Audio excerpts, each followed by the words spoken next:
Watoto wetu wamegeuka zombi, hatuna watoto, mazombi wote. Inanisikitisha sana nikimtembelea mama yetu Amina Abdallah ambaye anatunza wale watoto na kuwapatia madawa kila siku. Utakuta mtoto amesoma mpaka university, ana degree ya udaktari, lakini mwenyewe ni zombi, hajijui yuko wapi. Viongozi wa dini pamoja na wanaharakati kutoka ukanda wa Pwani wameweka bayana msimamo wao kuhusu tamko la Rais William Ruto kuhusu dawa za kulevya, wakitaja kwamba limekuwa donda sugu hasa kwa mustakabali wa vijana. Wakizungumza hapa jijini Mombasa, viongozi hao wamewataka wadau wote, asasi za kiraia pamoja na taasisi za kisheria kushirikiana, wakitaja kwamba serikali pekee haiwezi shinda vita dhidi ya dawa za kulevya.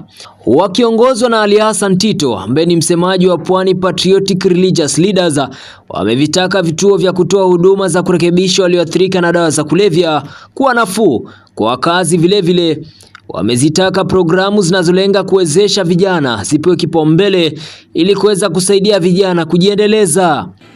Tunatoa wito kwa wadau wote, taasisi za kiserikali, wazazi, walimu, taasisi za kidini, asasi za kiraia na vyombo vya habari kushirikiana kwa dharura katika kuzuia janga hili, pamoja na kutoa elimu na kurekebisha waathirika na utekelezaji wa sheria.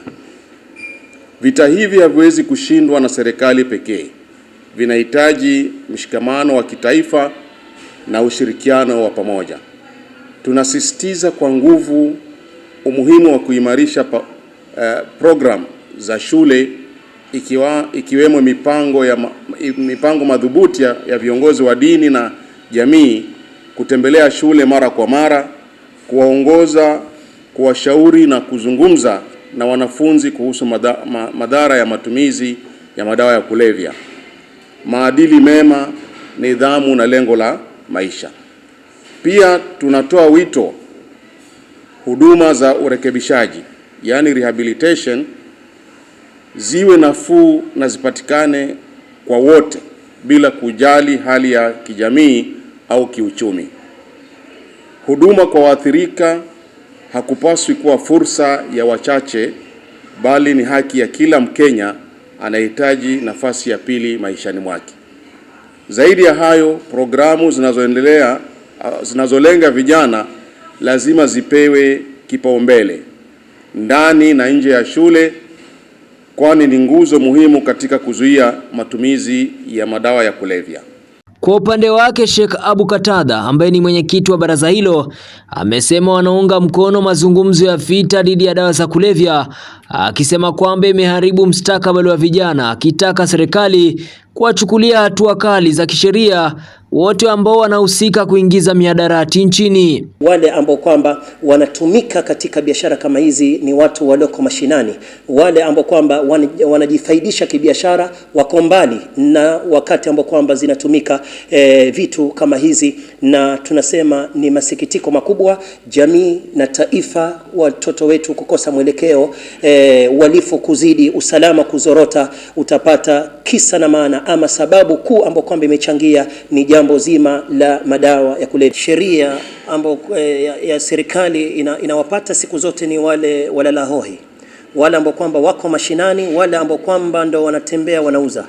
Lakini kuna wale ambao kwamba ni wahusika wakuu, wale mataikun, wale ambao kwamba ndio wanaagizia jambo kama hili. Twaomba serikali iwamurike tochi watu kama hawa, kwa sababu hawa ndio source ya hili janga la madawa ya kulevya.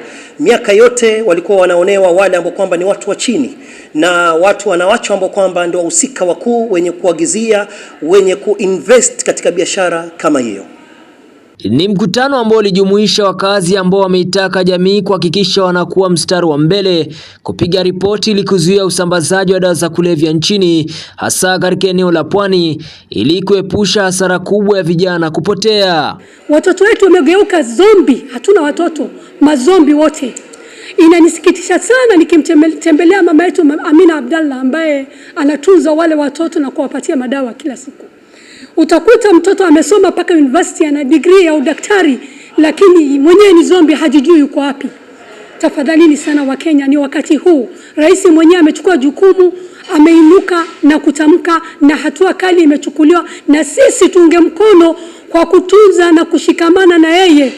Tumalize haya mambo ya madawa ya kulevya. Mihadarati mtu anayeleta auliwe. Hili jambo tumeliunga mkono kabisa, kwa sababu wao ni wauaji, wameua watoto wetu wengi, na hili shauri lichukuliwe na likipelekwa parliament. Tunaomba viongozi wetu walipitishe, kwa sababu ni kitu kinamuumiza mama zaidi. Mama ndio mwenye kuathirika, na mama ndio anaathirika double, kwa sababu mama ndio anajua uchungu wa yule mtoto. Amemlea, akifikia miaka fulani akijua atamfaa, lakini mtoto yule hana maisha tena, ameharibikiwa na maisha. Na tungeomba Wakenya wote kwa jumla, kutokea mashinani hadi ngazi za juu, watu washirikiane na tusiogope kuwataja wanaohusika na mihadarati ili watoto wetu wapate kunusurika. Nikiripotia runinga Al Shifaa kutoka kaunti ya Mombasa, mimi ni Joseph Lewa.